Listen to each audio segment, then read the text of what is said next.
জানিস বন্ধু, এতটা কষ্টের মধ্যে আছি, কাউকে বলে বোঝাতে পারি না।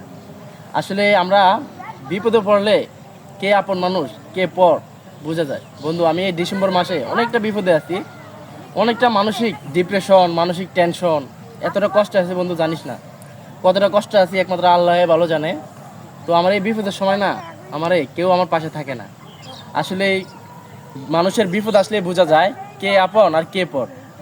যখন আপনি কোথাও যাবেন, কাউকে যদি পরিচয় দেন, কোনো এক বড় আত্মীয় স্বজনের পরিচয় দেওয়ার আগে ভেবে নেবেন ওই বড় লোক আত্মীয় স্বজন কি আপনাকে আত্মীয় মনে করে কিনা।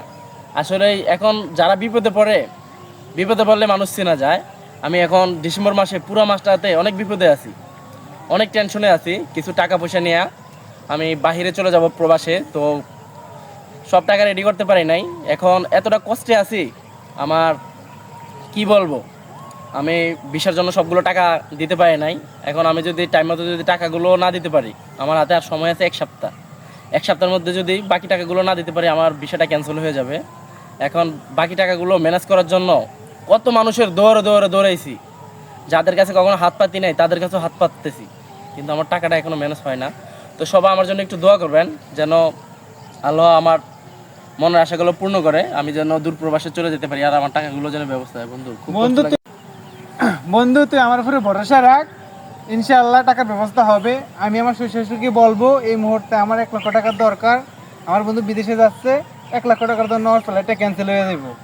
আপনারা 1 লক্ষ টাকা যেভাবে হোক দেন, 6 মাসের ভিতরে বন্ধু পরিশোধ করে দিবে, সব দায়ভার আমার। বন্ধু, তুই যদি এরকম কিছু টাকা আমার জন্য ব্যবস্থা করে দিতে পারোস, আমি অনেক উপকার হবে রে বন্ধু। তুই জানিস না আমার অনেক উপকার হবে। আমি তো ছোটকালে বন্ধু, তুই আমার জন্য অন্তত একটু চেষ্টা কর।